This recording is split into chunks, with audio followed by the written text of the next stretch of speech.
I want to thank everybody for participating. We're going to be very fortunate to hear from really three esteemed speakers, Dr. Robert Falcone, Dr. John Belezikian, and Dr. Vatcha Demirjian, all amazing, and they're going to give us a lot more insight into the vaccine. Dr. Falcone and I have been friends for more years than we'd like to believe. Time has flown by, our children have grown. He was the corporate director for Merck Sharp and Dohme for over a dozen years. He's currently the founder and partner in Amachi Clinical Research, where he serves as the chief medical officer and the principal investigator. He was selected as a healthcare influencer in New Jersey with other esteemed individuals like his former work colleague, Ken Frazier, who's the chief executive officer of Merck and Company. Dr. Falcone takes particular pride that at this stage in his career, he's had the opportunity to partake in an historic study of over 46,000 individuals, the Pfizer study, to understand the mechanics and understand the efficacy of the SARS-CoV-2 vaccine from, again, Pfizer Corporation. He has over 373 patients enrolled in the phase 2-3 studies. He's one of the few clinical sites here in the state of New Jersey. So what we're going to learn from Rob is his personal experience of how the vaccine behaves, what people's side effects are. We're going to learn about the stringent reporting requirements that he is working under. But when you read between the lines, what we really want to hear is the spirit with which he's doing this work, the honesty, the scientific challenge, not biased by outside or affected by outside influences. And I think if we understand this on this part of the study, we will gain greater confidence in the the results that are being put forth in front of the FDA. So without further ado, I'd like to introduce my friend and colleague, Dr. Robert Falcone. I just wanted to say first, thanks, Larry, for inviting me to be part of a group of individuals that both as clinicians and physicians, I'm honored and humbled to be part of this esteemed group, and also the work that's being done in your country of Armenia. I'm thinking of changing my name to Falconian at the end of this, be a fellow Armenian. I was fortunate enough to be involved in clinical research. I'll be 67 the day after Christmas, so I'm still not ready to retire. This has been the best and the most important work I've done in my 36 years as a physician. Never thought that would come to that. It's a hell of a way to go out if it's the final phase of my career. And so the Pfizer study, just to give you a little background, we were selected and we started enrolling patients August 11th was the first patient that we enrolled. And between then and about a week or 2 weeks ago, when enrollment closed on another group, we enrolled 373 patients. And if you kind of understand how it is difficult to randomize patients, it's 373 randomized patients in a small site like ours with not a big staff. We were well organized. My partner's a Six Sigma Master Black Belt, and we were able to, in some cases, see 25 patients and give them their vaccine in one day, which I think is amazing. We were also fortunate, and this is where I really have to give the credit to our patients. I'm not a hero. I don't look at it that way. I would be sitting in an examining room by myself if it weren't for the patients who were volunteering. And we have a tremendous interest and an outreach by patients that want to be in this study. We have a waiting list right now of probably 600 patients.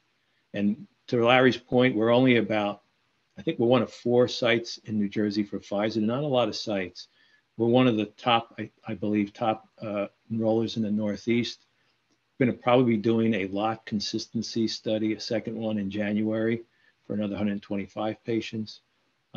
We've also, one of the challenges we've had in enrolling patients is enrolling diverse patients, subjects, particularly African Americans, Hispanic, and in particular, and also Asians.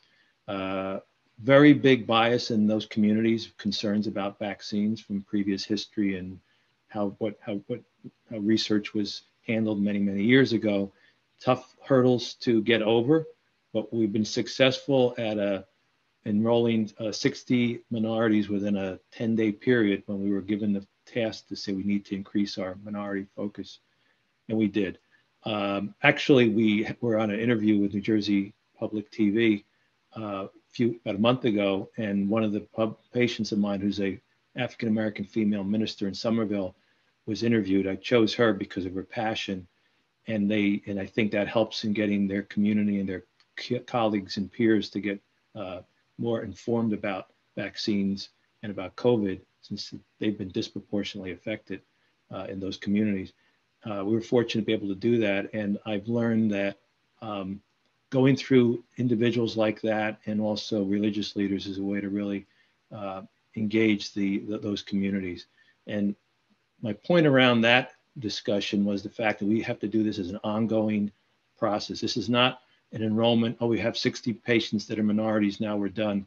It's ongoing. Every time we're recruiting and we're looking at enrollment, we're focusing on individuals of all communities, all socioeconomic levels, all races, ethnic backgrounds, because it's important that we mirror in our microcosm of society, because that's who we ultimately are going to be delivering these vaccines to. I will also say that the patients themselves are extremely diligent at reporting their side effects and their illnesses. We have a mechanism where they have an e-diary, so they can go into the e-diary and first any adverse reactions to the vaccine in the first 7 days, they'll go in and they'll record those.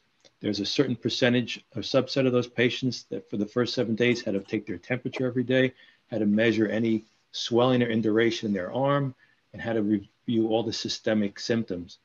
So that was about 20% of the population that we enrolled. Then it was basically reporting COVID illnesses. And so part of the success of the study is you have to have an endpoint, and the endpoint has to be a certain number of COVID positive patients. That's how we've obviously seen those numbers of 95% effectiveness. We're starting to, unfortunately, maybe good for the study, not for us in New Jersey, we're starting to actually see more people reporting COVID illnesses where they're getting self-swab and ultimately becoming positive. So it's clearly happening in New Jersey. It wasn't happening 2 or 3 months ago. So they will report their, if they have a COVID symptom, they have a certain set of symptoms they have to look at, including fever, cough, shortness of breath, sore throat, diarrhea, vomiting, etc.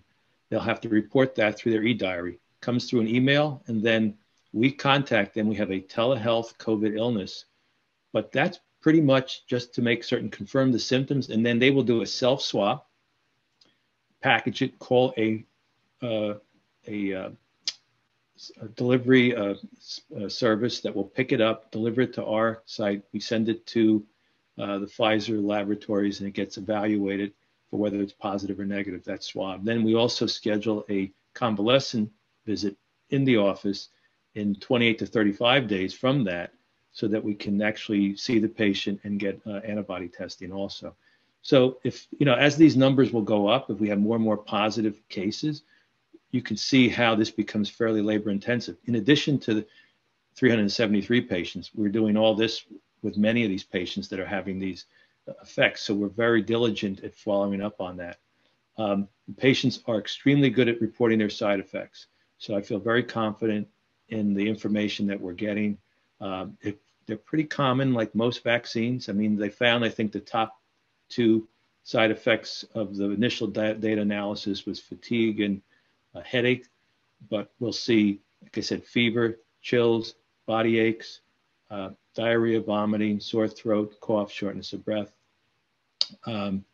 Patients, I mean, obviously one of the challenges, patients want to know if they've got the vaccine or not. And I think that, so one of the things that Pfizer has applied to the FDA for our patients is, can they, if they have placebo, cross over and receive vaccine in the name of kind of a medical ethical aspect of it before the study closes. It's a 2-year study. And so to have a vaccine that's getting approved and not having these people cross over, I think, would be a big issue. So Pfizer has applied to the FDA for that approval, has to get approval for that. If that occurs, the group that will initially be involved in that or included would be those that were under the category of emergency use authorization, healthcare professionals, etc. We have about, of the 373, we have about 40 patients fall into that category. So it's only those patients. It wouldn't be only when it gets approved for the general population would they at least put a plan together similarly to have those patients cross over from the placebo and receive the vaccine.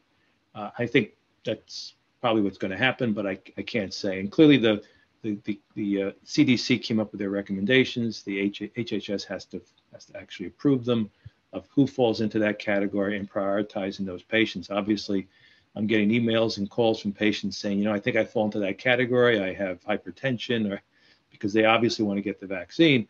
And they're very comfortable with the fact that there may be side effects, but the benefits clearly outweigh the risks. So there's more to come. We're going to be doing more follow-up studies.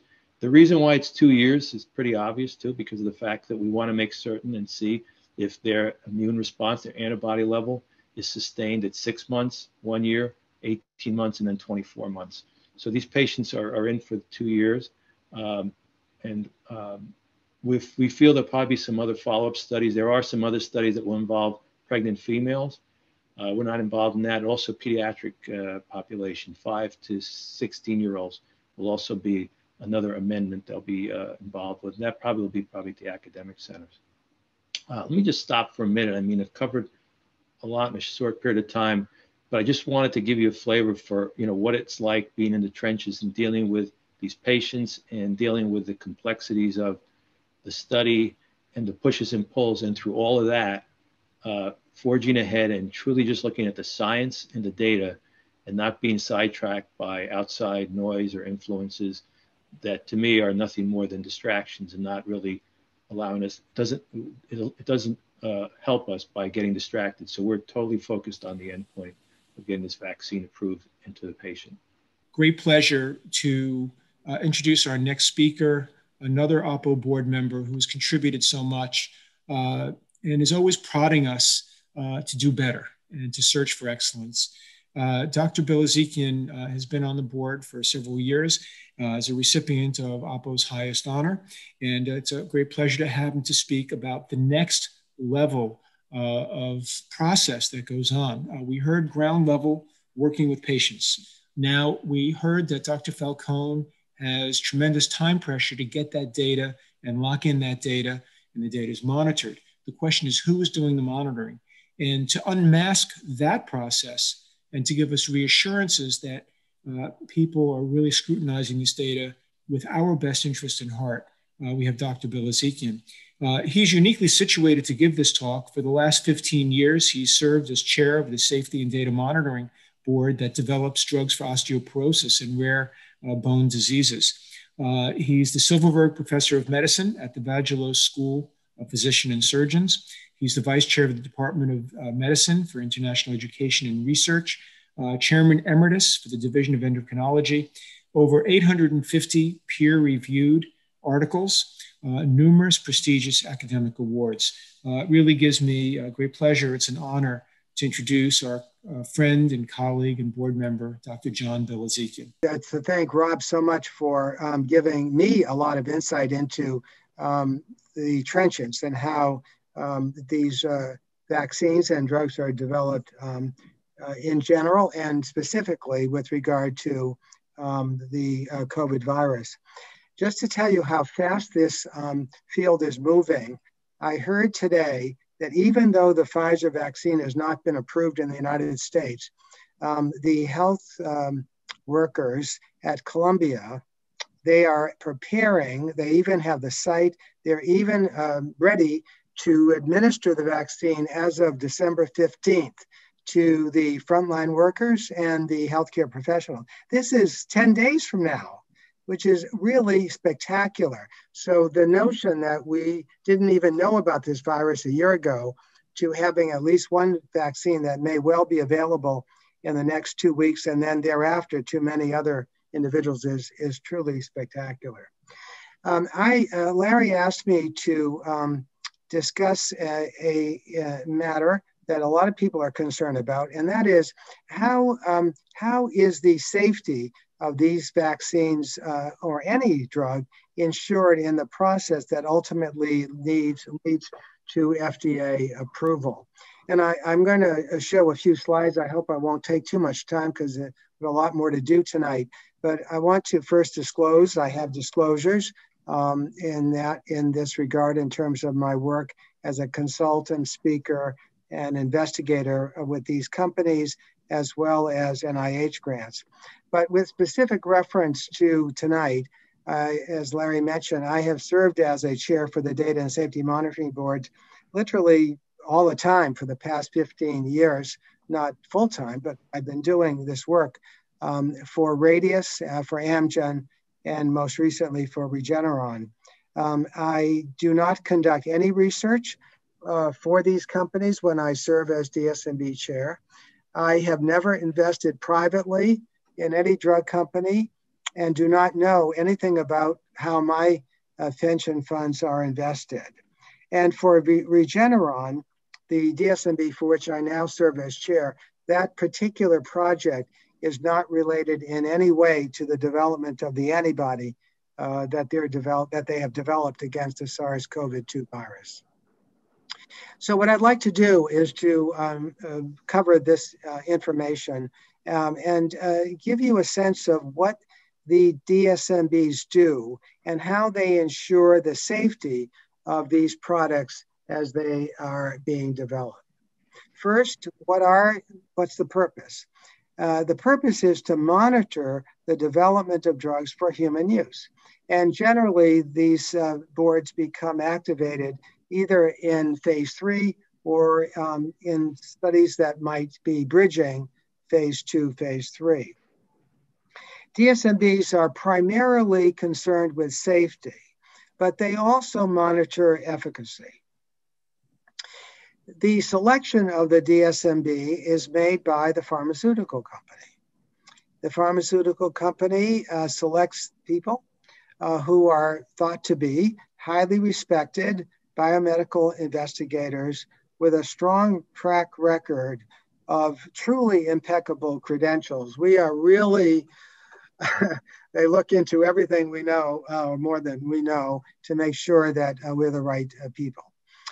We cannot have any conflicts of interest with regard to the company or to competing companies vis-a-vis development of their product. The selection of these members typically extends to, that is their experience, to the disease for which the drug is being developed, or to the class of drugs to which the product belongs, or to the mechanisms by which the drug is thought to act. And particularly for those of us who serve as chairs, most of these drug companies like us to have had previous experience on DSMBs. These DSMBs always have a non-voting member or group that works with the team. These individuals are the statistical backup for the data that are being obtained from the sites, as Rob Falcone's site is one.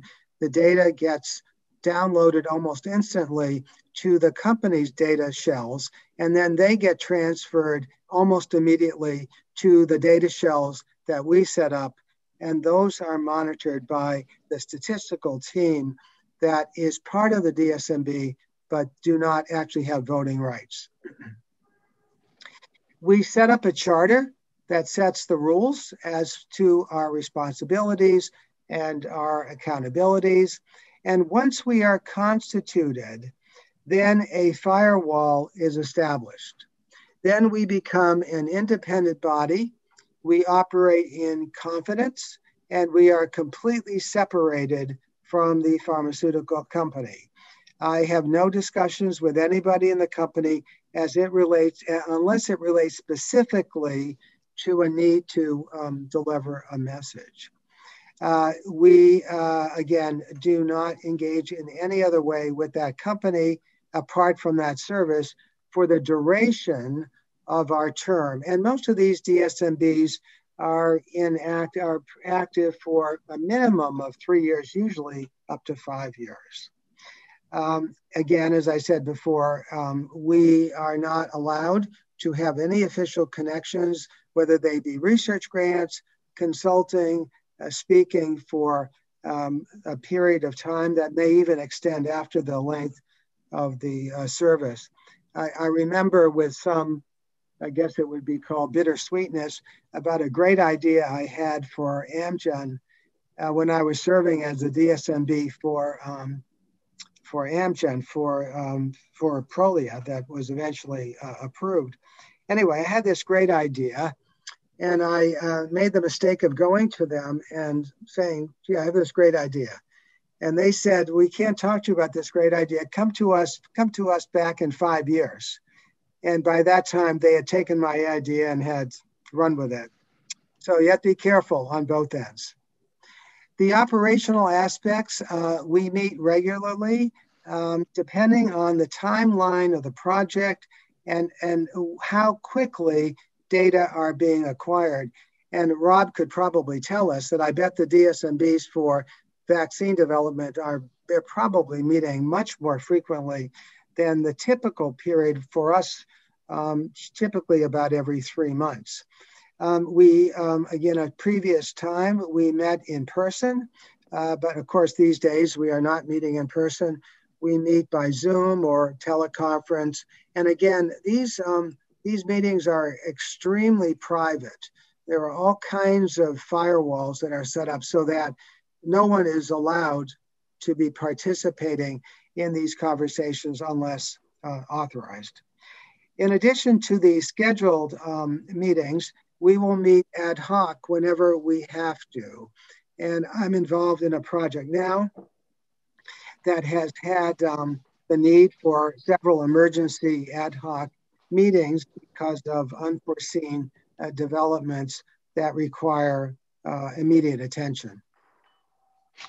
Operational aspects of the data collection, as Rob said, most studies that lead to FDA approval are comparative studies with which there is a placebo control. Most studies are blinded.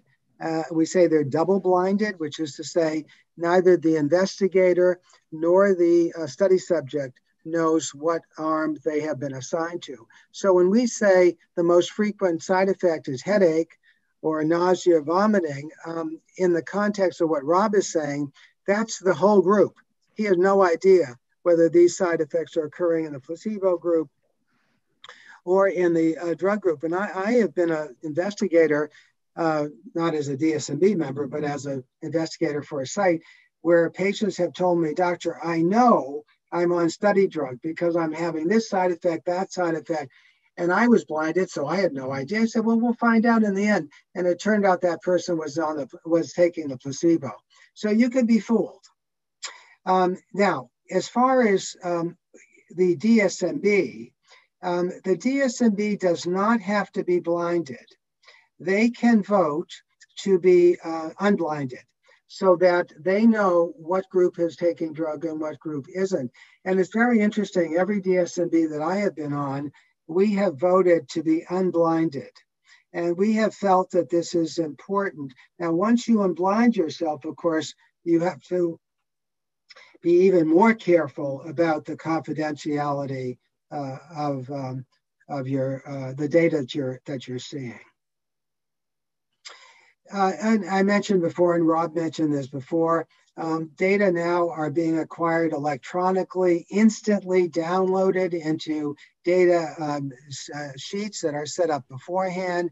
And with regard to the DSMB, these data shells are organized according to standard methodology. So we have safety terms that are by organ systems, they're by individual systems. So this is a little quiz for those of you who are still awake. For a well-run clinical trial that accurately and completely acquires and reports AEs, what should be the cumulative percentage of AEs experienced by the drug arm?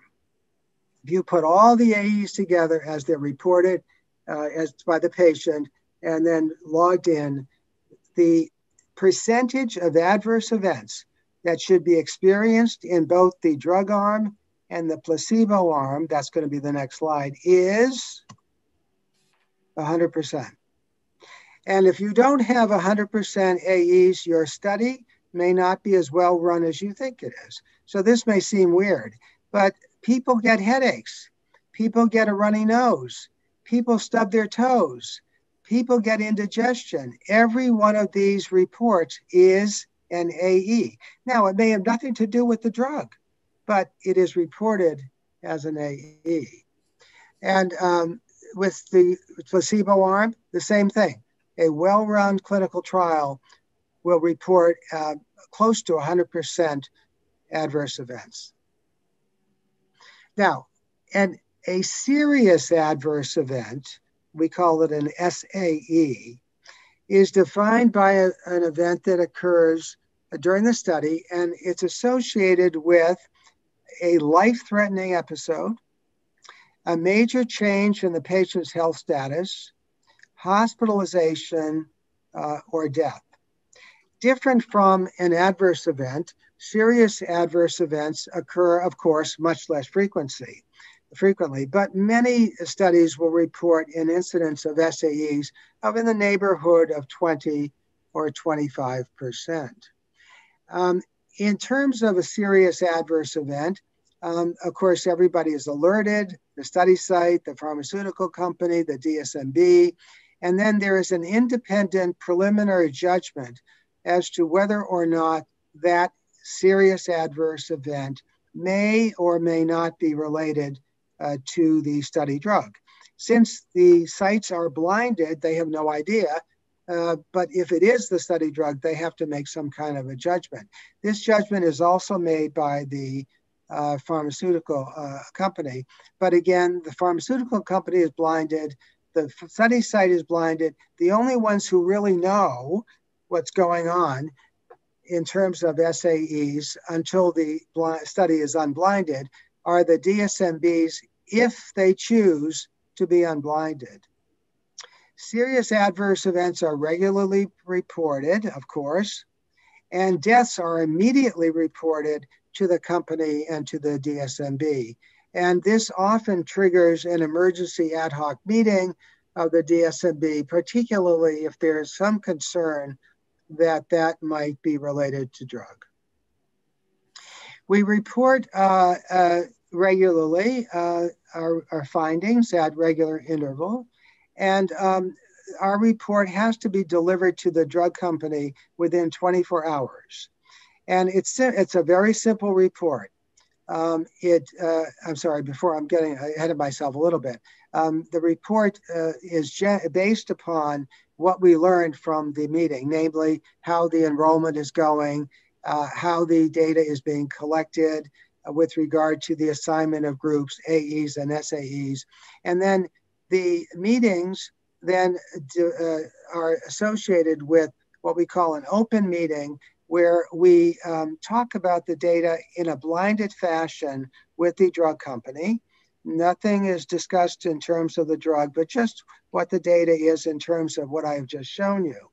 After the open meeting, we hang up the phone or the Zoom or whatever, or if we're in a conference room, and then the drug company disappears.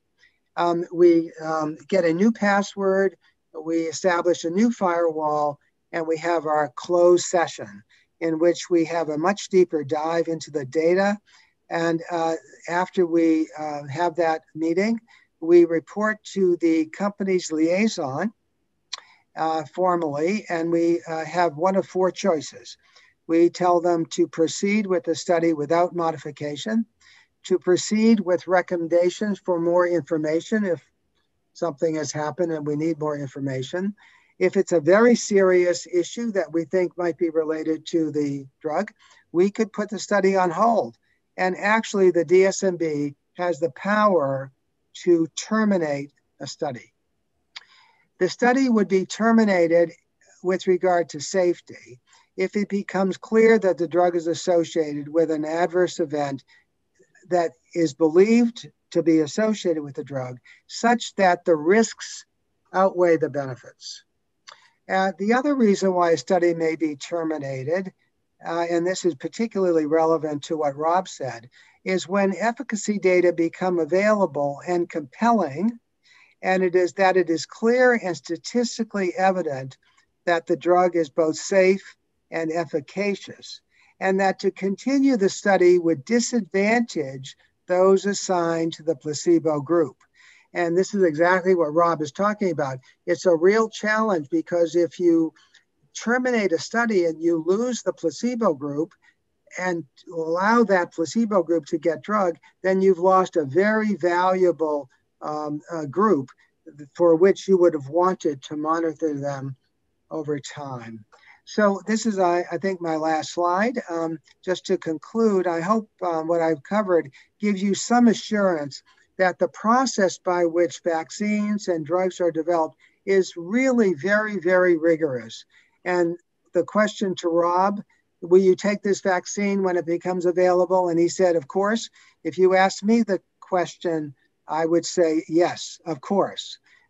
These DSMBs have a great responsibility, as do the drug companies, as do the study sites, and all together, they're doing the best they can to make sure that these drugs are safe and efficacious. So that's my last slide. I want to thank you for the time. We're now going to go to the next level of the approval process. We're very, very fortunate to have a member of our community, Vacha Demirjian, Dr. Vacha Demirjian, who got his doctoral degree at Massachusetts College of Pharmacy and Health Sciences. He's currently working in clinical studies, organizing them, working with scientists and physicians across the country, developing these clinical trials. And he's a research and development specialist at Alexion Pharmaceuticals.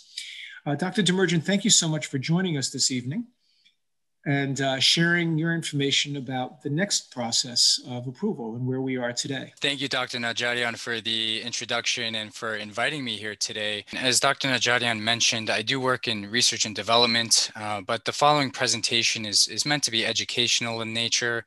I'll use a few examples, situations based on the lead candidates of the vaccine, but I do encourage everyone to talk to their healthcare professional when the vaccines do become available.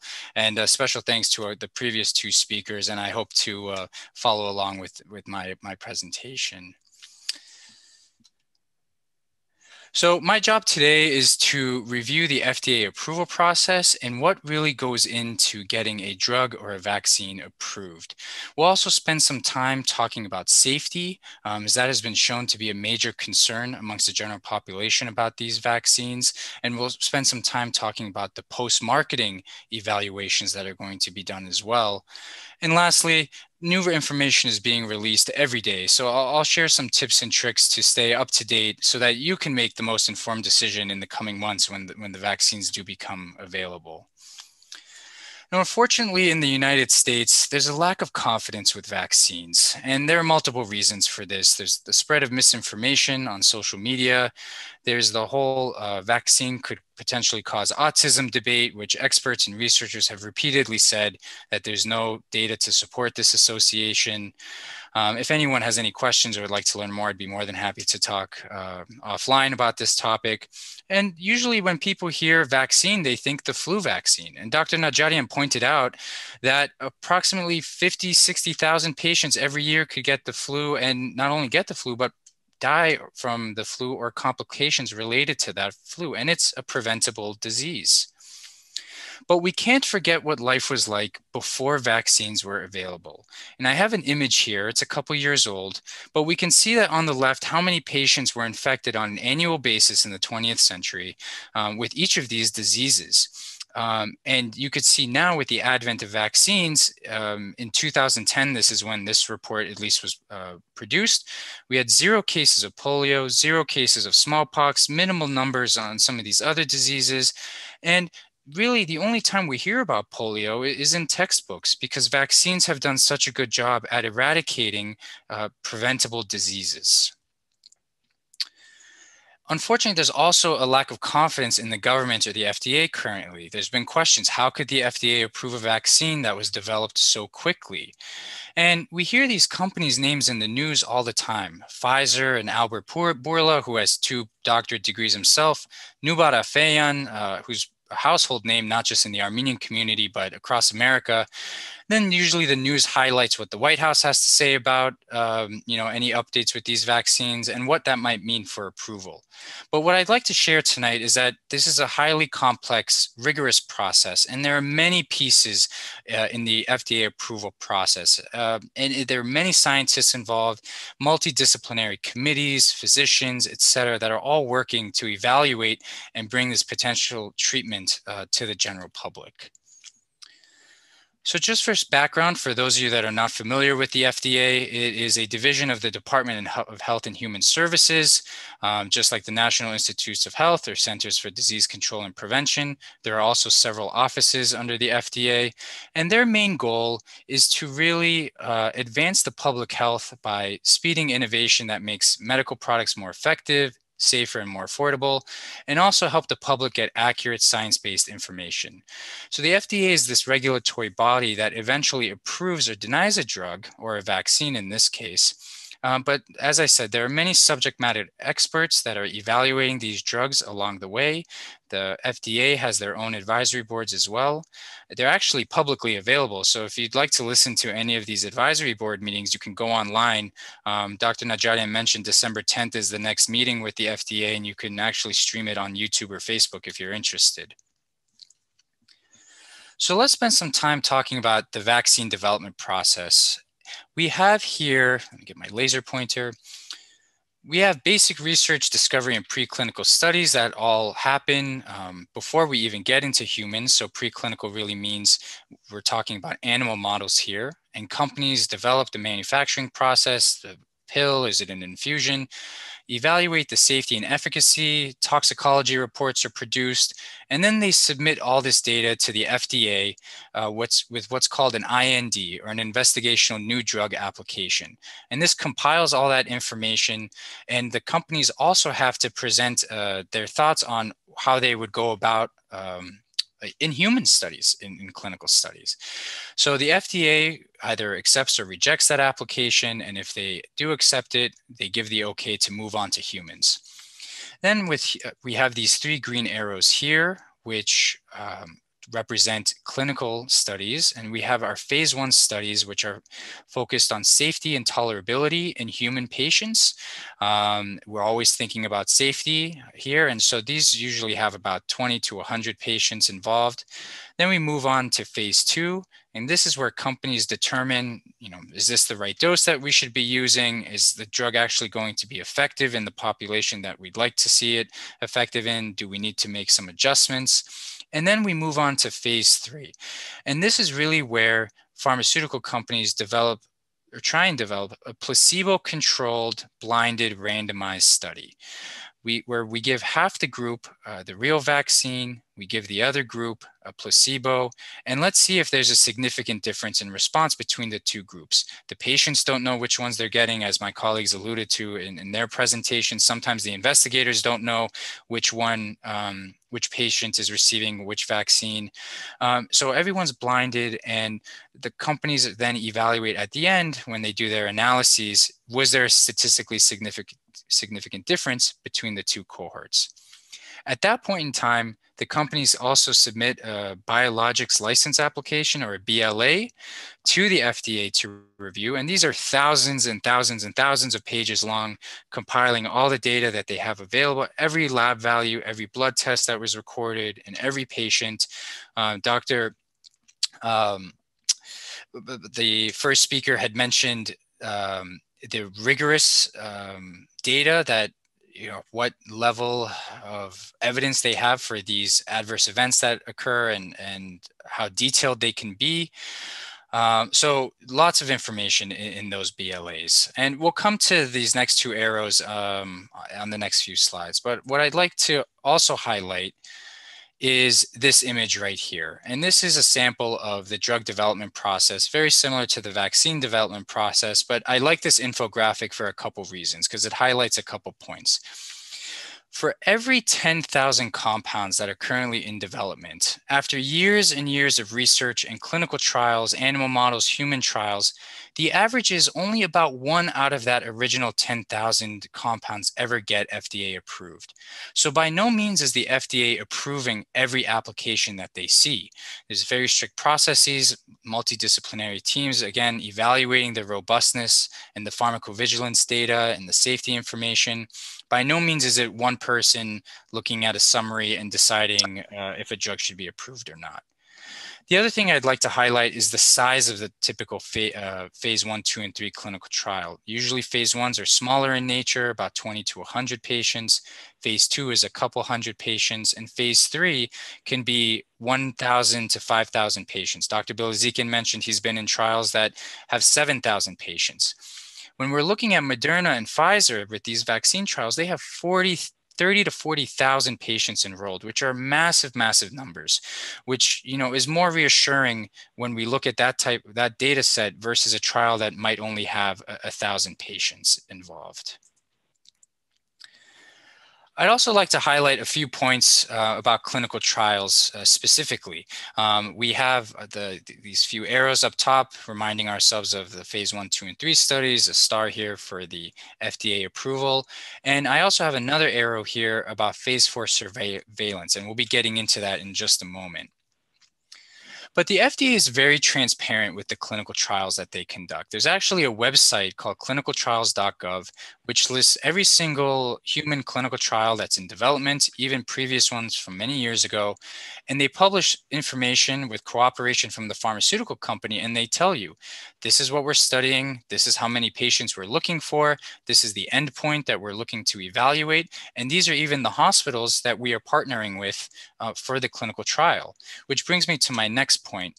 The companies cannot do the trials by themselves. They need to have the help of hospitals and other expert physicians to help recruit the patients.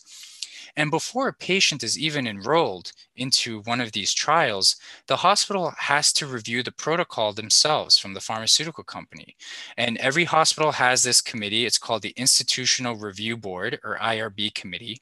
And this is made up of doctors, nurses, members from the ethics department, and they review the protocol, the mechanism. Does it scientifically make sense? What's the what data do we have available that suggests this might be effective in patients? How are we collecting safety information? Do we have safeguards in place? And Moderna and Pfizer have over 100 clinical trial sites all across the country and the world as well. And each hospital and trial site is independently reviewing this data and protocol before they even enroll the first patient. The second point I'd like to make about clinical trials is the inclusion criteria. And we need to ensure that these clinical trials are representative of the general population in the United States. We don't want to have just one type of patient. We want to have various, diverse, multiple types of patients of all different backgrounds. We heard from Dr. Falcone and talk about the importance of having diverse ethnicities enrolled in the clinical trials. We need to have older patients, those with comorbid conditions, and these studies need to be representative of the general population. And again, if you go to clinicaltrials.gov, you'll be able to see the exact inclusion and exclusion criteria that each trial is utilizing. And lastly, there are advisory boards in place at multiple junctures throughout the approval process. And as Dr. Bilezikian mentioned, and he talked about earlier, there are DSMB committees of expert physicians who do not have a conflict of interest with the pharmaceutical company. They are operating separately, and they are evaluating along the way of the clinical trial, are there any new safety signals that we didn't see before? Are there other types of monitoring parameters we need to be looking at? And what might that mean for the development process as a whole? And the FDA also has their own expert committees as well that are reviewing this data at the same time.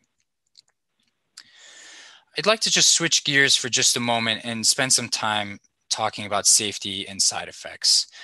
The over-the-counter medicine that you take for your pain or for your allergies, your cholesterol medication, every medicine has side effects.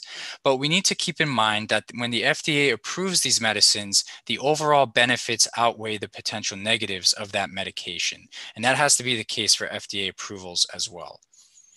So if you're interested, and if you've ever seen those little pamphlets folded on the top of your pill vials 500 times, if you open that pamphlet up, you will see the specific adverse event tables that occurred in the clinical trial. And you will see what types of adverse events occurred in the medication group as compared to the placebo group. No problem if you've never read these pamphlets before. I can assure you that your doctor or pharmacist has read these package inserts before, and this is really how physicians help determine if you might be a candidate for a specific medication or not. And if you don't have time to read through this very in-depth package insert, when we think about adverse events, if you go to the company's website or the drug manufacturer's website, a lot of the times you'll see this important safety information first thing as you open the website. And this same exact information from the adverse event tables in this tiny pamphlet are translatable in patient-friendly terms under their important safety information. So if you're interested, you can see that these same warnings and important safety information mirror those that were done or that in the clinical trial. So Pfizer and Moderna have both submitted an emergency use authorization to the FDA. And this route was really put in place by the FDA after 9/11 to ensure that the potentially life-saving medical products could be available to people in medical need when there's not an approved or available alternative. Yes, most drugs take almost 10 years to develop from beginning to end. But unfortunately, we do not have the luxury of time to wait 10 years. We all know someone who's been affected by COVID. Cases are surging across the US, and there's a massive unmet need, and our world has really changed forever. Now, what the FDA has asked the pharmaceutical companies developing a vaccine to include in their applications is at least 2 months of vaccine safety data.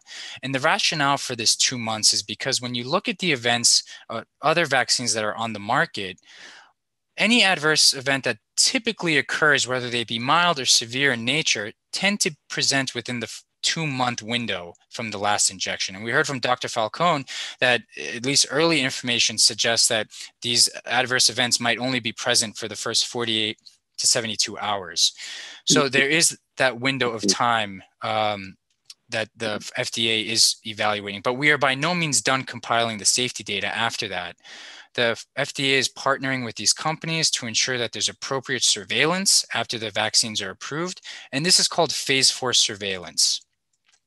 And this is actually just a snapshot of all the various organizations that currently have surveillance programs in place. We see the FDA, VA, Departments of Defense, Centers for Medicaid. They're also evaluating new surveillance tools that will be put into place utilizing smartphone or text messaging technology to report adverse events. And there may even be additional surveillance programs being developed at the local level as well, but more to come on that. And so rounding up my discussion, I'd like to bring us back to this original slide on the vaccine development. We've talked about the phase 4 post-marketing. We've talked about the early trials and such. For vaccines, there's also a separate committee that was alluded to a little bit earlier called ACIP, or the Advisory Committee on Immunization Practices, yet another group of experts from immunology, infectious disease, state and local health departments, et cetera, that make recommendations on who should be vaccinated. And as I think it was Solene who mentioned, the committee just released information on December 1st, saying that they will be prioritizing those patients who are healthcare professionals and residents in long-term care facilities. And this committee will actually continue to meet and update these recommendations as needed, especially as we enter into a world where we have 4 vaccines on the market or 10 vaccines on the market. And when more data and evidence becomes available, maybe we will see that one type of vaccine will be better suited for one group over another. So what I hope you're able to walk away from tonight, from all the discussion that's occurred, is that there is a lot that goes into the FDA approval process. And it might start with the company, but there are many steps involved. And we have the preclinical studies, we have submissions, we have clinical trials and IRB committees at every single hospital across the country has their own IRB committee that is reviewing this information across the phase 1, 2, and 3 data. Trials. We have DSMB boards. We have analyses that are taking place and reporting adverse events. We have FDA expert panels and advisory boards. Then we get to the FDA approval, and even after the medication or the vaccine has been approved, we still have phase 4 marketing surveillance of these adverse events. And we also have ACIP, which is that expert panel who will be reviewing this data and making recommendations. So some things to remember after today. I encourage you to visit the FDA's website, the CDC's website, or even clinicaltrials.gov, and do your research. If you're interested, all this information is publicly available. It's very transparent. Also, we need to remember that Moderna and Pfizer are utilizing cutting edge technology. And as mentioned earlier, this process of what might be 10 to 15 years, because of the technology we have today, we might be able to do the same amount of scientific rigor with these studies in a shorter period of time. Also, let's wait to see what ACIP recommendations continue to produce as more information comes out. But as we just heard, the first wave is pretty much going to be immunizing healthcare workers and those high-risk population. And lastly, talk to your healthcare professional. If you don't have access to one, please reach out to either myself or any of the OPPO members of the OPPO organization, and we would be more than happy to help in any way that we can clear up any information or answer any questions about these vaccines or any other medicine. So with that, thank you for your time tonight, and I'd be happy to take any questions. Avacha, that was really excellent. I think the summarizing the whole process and how many layers there are to the approval process, and knowing that only 1 out of 10,000 drugs get approved really implies that no one person can influence the process. There's so many voices and so many checks and balances. It's amazing. 1 in 10,000. I hadn't heard that statistic. Yeah, it's remarkable actually, but just as you said, there's so many layers and so many checks and balances that need to happen that's the average. About 1 in 10,000 actually make it that far. But congratulations, that was an excellent presentation, excellent slides. With your permission, we're gonna hold questions. Anyone for questions for Vacha, if you can put them in the chat. We're gonna come back to that because our next speaker has been very patient, and he's returning. He has spoken to us before. And he has one of the foremost experiences and knowledge of what's happening in our homeland in Artsakh and in Armenia. So we're so blessed to have Dr. Andrei Kasparyan with us to give us an update on the war in Artsakh and its aftermath. He is a former editor of the Armenian Weekly. He's really well known in the Armenian circles for his lecturing and his activism. A journalist. He's a board member of the Tufenkian Foundation, which does great things in Armenia, and was its executive director from 2007 to 2016. Thank you so much again for joining us tonight, Andrei. We look forward to hearing your insights into what's happening in Armenia and in Artsakh. There's a lot to unpack, but given the late hour, I think I will speak very briefly and then take any questions that you may have. I think you're all aware that Armenians have gone through a harrowing period, one of the more harrowing periods in our modern history, with the six-week war that lasted from September 27th till November 9th in Artsakh. Perhaps the word war is a misnomer. It was a war, but it really was an act of aggression by Azerbaijan, backed by Turkey, that caused enormous damage, left enormous human toll on both sides, and resulted in Azerbaijan's occupation of a large chunk of Artsakh, Nagorno-Karabakh's territory. The agreement signed on November 9th is a ceasefire agreement. It is not a final peace agreement.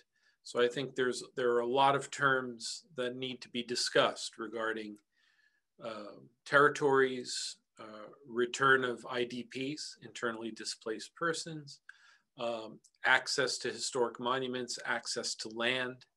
There are many issues that are still being worked out, but essentially the November 9th agreement gives Azerbaijan control of those areas where their military is found now.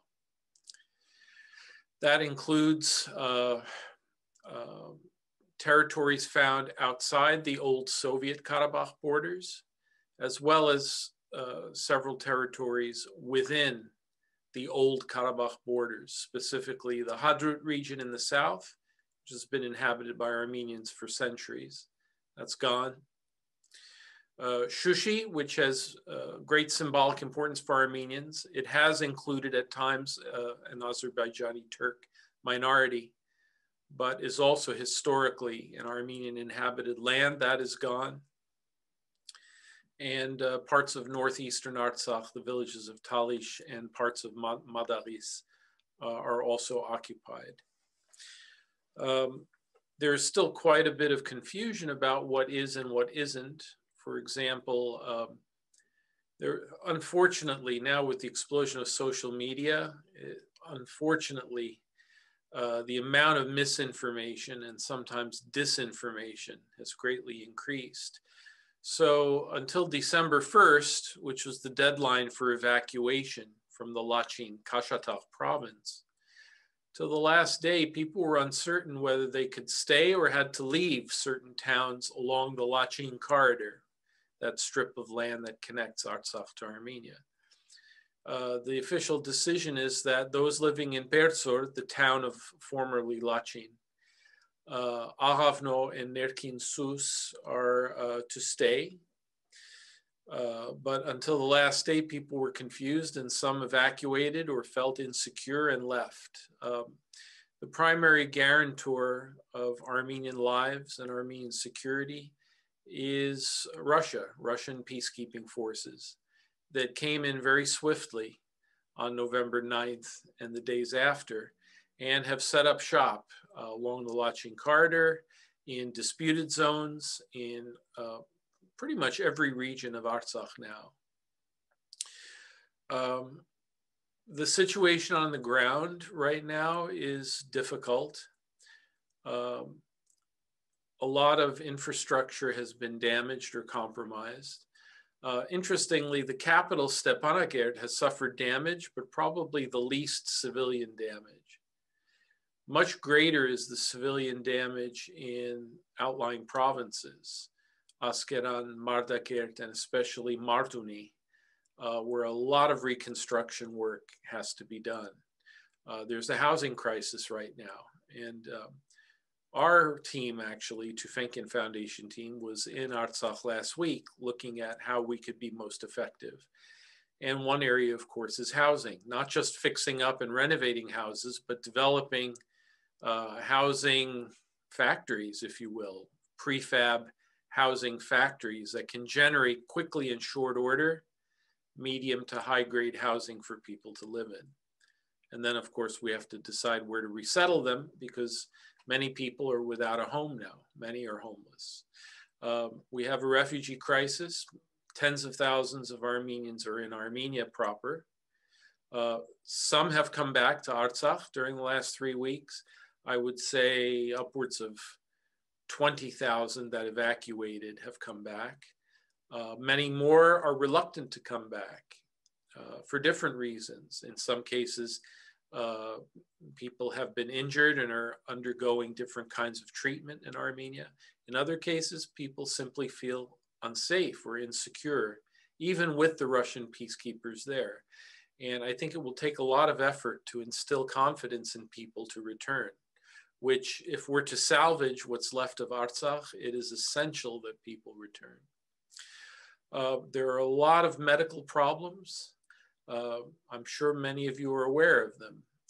In addition to problems of refugees that require many social services, from shelter to clothing to meds and other needs. There are a large number of disabled people handicapped, often very severely so. As you probably know, this was a war like no other. The combination of long-range artillery and high-tech drone warfare really took its toll, not only in numbers, but in the kinds of injuries, lots of problems with loss of limbs. And we have many people right now who are disabled who require rehabilitative care, not just surgery, but rehabilitative care to make a go of it in their new lives. Psychiatrically, psychologically, PTSD is a huge problem. Our affiliate, the Women's Support Center, has a sharp uptick in cases of women coming to them appealing for help, because many have returning husbands, returning spouses that are suffering from PTSD. And that causes, as you know, violent behavior, among other things. So I think we're going to need all hands on deck. Certainly the medical community is going to be needed more than ever. I don't propose to prescribe to you what you need to do, but I think through your contacts, and I know you have some good ones with the health ministries, we have to develop a plan. And I feel also strongly, I'm going to go out on a limb and say, those diasporans who are not just good specialists, but who have experience working in Armenia, need to be a little less deferential these days and a little more assertive. You know, I've been working in Artsakh on and off for the last 25 years and intensively for the last 17 years. And I've usually deferred, thinking that, well, the government knows how to do its job and our job is to support them. Well, the results of this war indicates that our cadres are thin. Highly competent people are often few and far between. I think the diaspora needs to step up. This is perhaps our moment to play a bigger, more proactive role in reshaping the homeland for the better. As you probably know, in Armenia today, there is a lot of political unrest. It has been shown as the dust is settling that there were a number of important tactical misfires or strategic misfires by the Pashinyan government in its handling of the war effort. This has created a hugely disappointed and disenchanted population. During the immediate days after the ceasefire, there were large demonstrations, tens of thousands of people in Opera Square. Those numbers now have dwindled, and I don't think that, my guess is there's not going to be a popular uprising to oust Pashinyan. However, many people, starting with the president, Armen Sarkisyan, have called for a unity government to bring together the different political forces in the country in order to not only unite, but to evaluate what went right, what went wrong especially, and how to recover and recuperate. There are very few arguments that the agreement signed was very damaging to Armenia's interests. The amount of land given up, the amount of lives lost, and with no decision whatsoever about Artsakh's political status, is a huge blow and one that no one really foresaw. And that, I think, is a separate question. How do we evaluate this, and how did no one see this coming? It's a long subject, but I would say this. There were many of us who in the 90s, in the 2000s, in the 2010s, felt uneasy, but okay with the status quo in Karabakh, which was not war, not peace. The conflict was semi-frozen. There were occasional clashes or breaks in the ceasefire, but overall, the truce held for 25 years, 26 years.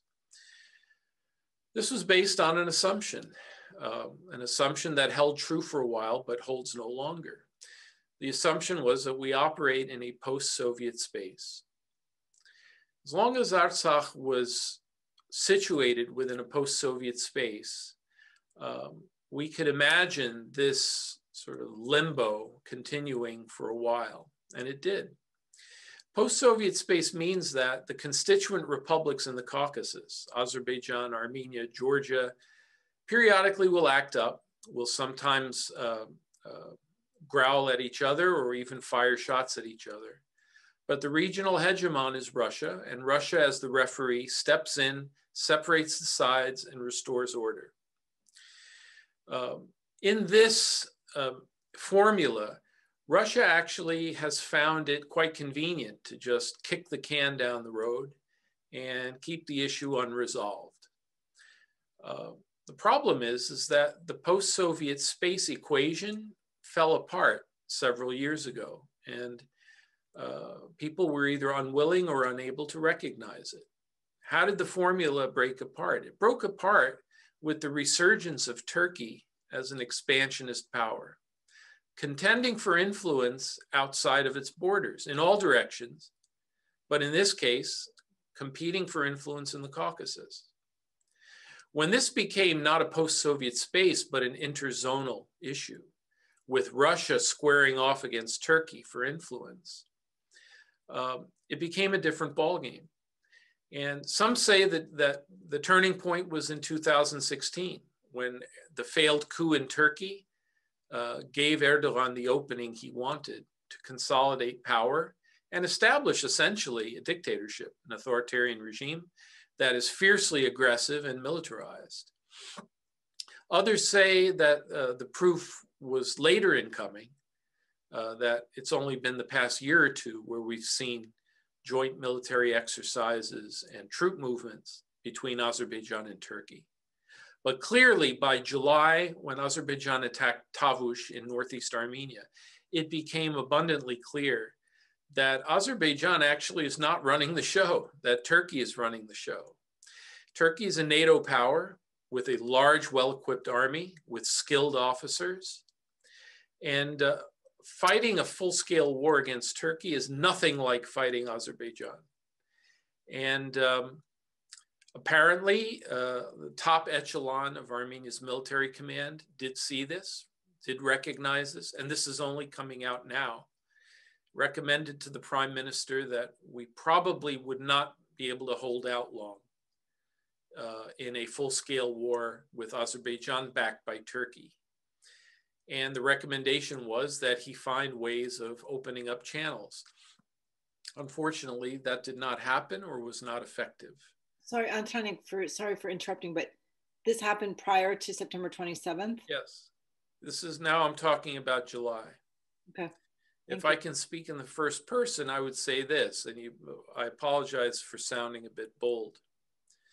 If I were in a decision-making capacity in July, and I got this report from the head of the military command and saw what Azerbaijan and Turkey had been doing in Tavush, my immediate move would have been to either go to Moscow or send Zorab Manatsakanian to Moscow and find out what the Russians' red lines are. What are they prepared to do?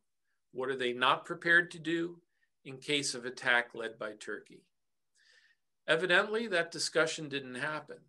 If it had happened, then Pashinyan would have had to come back and talk to the various political forces, not only his, but those opposing him, and say, look, guys, the old formula doesn't work anymore. We're going to have to talk about concessions to maintain the peace and hopefully get over the hump and get a lasting peace agreement. That did not happen. I cannot speculate why. I believe Pashinyan may have thought he had more time to play than he did. He only had 2 months between July and September. And even though we knew, even several days ahead of time, that there were troop movements massed along Artsak's border, sufficient action was not taken to even safeguard some of our high-tech equipment, whatever we had. It's very unfortunate. This is not the old Azeri slapdash affair. When I was in Stepanakert, I saw firsthand the infrastructure that was taken out by long-range bombardment the first 2 days. Cell phone towers, electro-generating plants, military equipment repair factories were all taken out with precision strikes. That reveals the fingerprints of not Azerbaijan, but Turkey. Similarly, for whatever reason, we did not react briskly enough in relocating or hiding some of our key ground-to-air weaponry. That ground-to-air weaponry was essential in staving off the drone attacks that were so destructive on the northern and southern borders. Unfortunately, much of our meager ground-to-air resources were also taken out the first few days of the war. And it took us a few weeks to get replenishments from Russia and other sources. So certainly we could have done a better job waging this war. I don't want to point the finger too much at that, only because in my view, even if Armenia and Artsakh had been very well prepared, it would have slowed down the onslaught. It would have flattened the trajectory, but the trajectory was heading in that direction nevertheless. We were truly in a David versus Goliath war situation. Perhaps on November 9th, what Pashinyan did was prudent to save further lives and prevent further loss of territory. But there's a lot of post-morteming to do on what Pashinyan could have done and what his predecessors could have done. There's plenty of blame to go around. Just to conclude, I heard a very interesting interview with Levon Zurabian, who is the number 2 in the Armenian National Congress, Levon Debretosyan's party. He's an advocate of dealing. He feels that in the 1990s, we should have made a compromise deal with Azerbaijan. But he said something interesting. He said, I don't have a monopoly on truth. There are many others who said, not an inch of land, not an inch of land. He said, that's fine. If that's the way you want to go, if you want to be maximalist and say we're not conceding, then you have to behave accordingly. You have to develop a first-class military. You have to fortify Artsakh's borders so they're impregnable. You have to spend the next 25 years developing kind of a mini Israel, if you will, a highly militarized state, which Armenia did not do. In fact, I mean, during all the finger pointing, people point out rightly that during the past 25 years, hundreds of millions of dollars were squandered by the oligarchic regimes that ran Armenia, and that money could have been put to better use in investing in a military-industrial complex. That is also true, but of course it doesn't get the current authorities off the hook. Current authorities ultimately are the ones responsible and unfortunately have signed a very damaging agreement. I can only hope that there's still wiggle room. There are certain safety valves, one of which is lobbying the other OSCE Minsk group co-chair countries, specifically France and the US, to step up and counterbalance Russia to some extent. I don't think the US is interested. The US has been checked out of the process. But as you can see, France is interested. There have been 2 resolutions passed in the upper and lower houses of the French parliament. Those are, I think, symbolic. They carry a certain amount of PR value. Now, of course, the question is whether that translates into French government recognition of Artsakh, the Artsakh Republic. The cynical side of me says that these resolutions, at the end of the day, don't have enforcement value, don't have applicability. The government will base its decisions on other criteria. But we have to hope, and our French colleagues are working, trying to pressure Macron into taking that step. If somehow, miraculously, he does, and France recognizes Artsakh's independence, that could change the game a little bit. Then you'd have to really push for other countries to come on board, recognize Artsakh's independence, and then use that as leverage in these ongoing negotiations. Thank you again, Antranik, for sharing all of your thoughts with us. In 2 weeks, the program is evolving. We do have Mark Movsesian speaking with us about the latest Supreme Court cases regarding the church and COVID and proposed government restrictions, which the Supreme Court has voted down. So we're going to hear a good review on that. If other of you have any other ideas for any of these programs, please let me know. And again, please, thank you for joining us, and please have a very safe 2 weeks until we meet again. stay healthy, and thank you.